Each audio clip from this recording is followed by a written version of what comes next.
Di sini saya Eka Saputra, berasal dari Dusun Parit, Kecamatan Selimbah, Kabupaten Kapuas Hulu, berasal dari suku Melayu. Di sini saya akan mengenalkan nama-nama benda yang ada di kampung saya.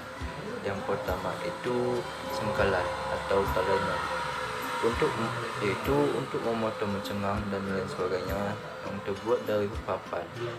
Meskipun ada kalanya pada jenis yang lain digunakan untuk memotong kulit dan plastik.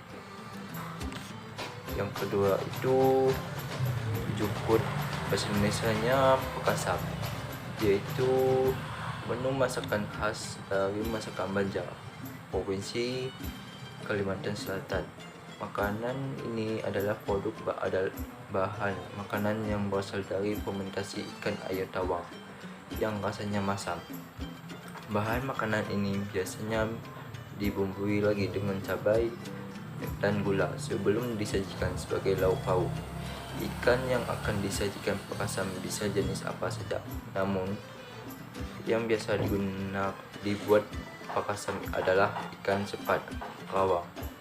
Yang ketiga itu balung, bahasa Indonesianya ikan asin.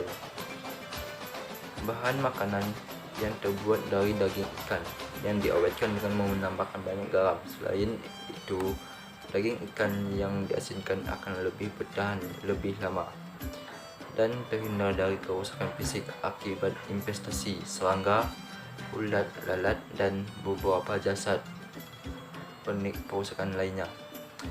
Yang keempat itu lempuk atau bahasa Indonesianya itu dodol durian. Proses pembuatan dodol bermutu tinggi memerlukan waktu yang lama dan membutuhkan keahlian khusus. Bahan utama membuat dodol adalah santan, kelapa, tepung, dan gula pasir. Gula merah dan garam. Dodol lebih kering atau kesat, dipotong dengan ukuran 2 cm kali 1 cm kali 3 cm. Pembungkusan dodol berupa plastik atau kertas roti dan dijual dalam jumlah besar di dalam kardus.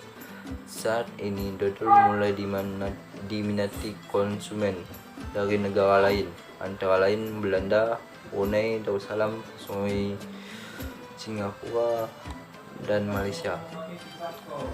Yang kelima itu raga atau bahasa Indonesianya keranjang, sebuah wadah yang biasanya dibuat dari serat-serat tanaman yang dianyamkan. Bakul di Indonesia juga terdapat berbagai macam jenis dan ukurannya sesuai dengan budaya daerah masing-masing. Yang keenam itu puri atau kratom. Tumbuhan ini disebut kangkuang, itang, atau tong. Kratom mempunyai zat opioid dan berakibatkan seperti obat perangsang. Yang ke-7 itu siluk, bahasa Indonesianya awana. Memiliki warna keperakan. Awana Asia juga disebut ikan naga karena sering dihubung-hubungkan dengan naga dari mitologi Tionghoa. Yang ke-8 itu mayu, bahasa Indonesianya dayung. Alat yang digunakan untuk menggerakkan yang di bawah air. Dayung memiliki bilah pipi di salah satu ujungnya. Pendayung memegang dayung di ujung lainnya. Dalam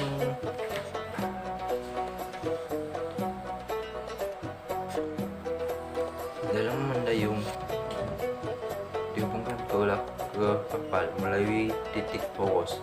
Untuk dayung, baik dayung atau tiang, dayung ditemukan di titik poros dengan porsi yang pendek di dalam kapal dan porsi yang jauh lebih besar di luar.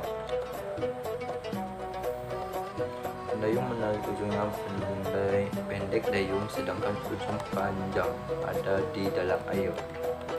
Dayung adalah pengungkit kelas 2 dengan air sebagai tumpuan, dayung sebagai beban, dan pendayung sebagai tenaga.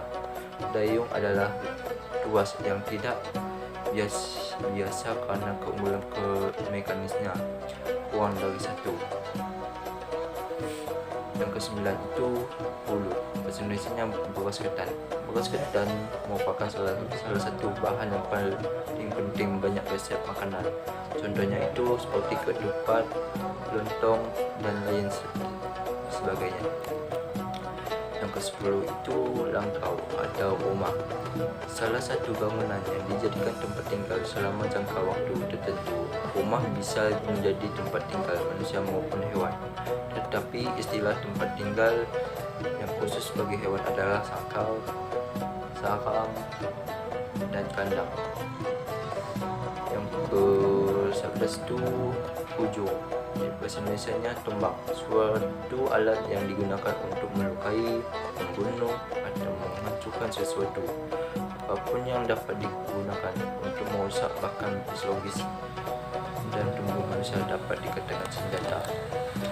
Yang ke-12 itu perahu, bahasa Indonesianya perahu, kendaraan air yang biasanya lebih kecil dari kapal laut. Sebuah perahu biasanya terdiri dari satu atau lebih struktur yang mengapung disebut lambung kapal, dan beberapa sistem pendorong seperti baling-baling, dayung, pedal tiang layar roda, pendayung, atau sebuah jet air. Yang ke-13 itu aruk atau sampan panjang, salah satu jenis perahu cepat Melayu dari abad ke-19. Ia digunakan terutama oleh orang sampan atau orang pelaut. Perahu jenis ini digunakan orang Melayu sebagai perahu balap dan sebagai perahu pengangkut. Perahu ini lebih unggul daripada perahu Eropa. Dalam tujuan balap, mereka adalah pemenang yang mudah ketika berlomba melawan yacht Eropa saat itu. Yang ke-14 itu tawang atau aramba, alat musik tradisional yang berasal dari Kabupaten Nia, Sumatera Utara. Alat musik ini dipakai oleh warga setempat dalam acara kesenian daerah seperti pernikahan. Yang ke-15 itu temen atau kopi basah, pegangan berbahan dasar ikan khas kota Persibawa, ibu kota Kabupaten Kapuas Hulu, Kalimantan Barat. Meski namanya kopok, sekilas penganan ini terlihat seperti pempek khas Palembang. Ada dua varian rasa unggulan dari kopok saya ini, yaitu ikan toman dan ikan belida. 16 itu steak, bahasa Indonesianya daging rendang, masakan daging yang berasal dari Minangkabau. Masakan ini dihasilkan dari proses memasak suhu rendah dalam waktu lama menggunakan aneka rempah-rempah dan santan. Yang ke-17 itu koningkat, bahasa Indonesianya itu kotak makan, sebuah kotak yang terbuat dari kayu atau plastik yang dibuat dengan ragam bentuk, gambar, dan warna. Yang digunakan kotak ini berfungsi sebagai tempat penyimpanan makanan. Yang ke-18 itu tanggoi, jenisnya caping, sejenis topi berbentuk kerucut yang umumnya terbuat dari anyaman bambu. Caping ada juga yang terbuat dari daun pandan atau sejenis rambutan ataupun daun kelapa. Caping juga mempunyai kelebihan dibandingkan topi, yaitu dapat menahan panas terik matahari saat cuaca panas dan dapat menghalaukan air hujan saat cuaca hujan. Yang ke-19 itu empayan, bahasa Indonesianya tempayan. Fungsinya adalah sebagai wadah fermentasi beras, tapai, fermentasi cuka atau minuman alkohol, menyimpan makanan dan air masakan, dan juga tempat penyemanyam jenazah.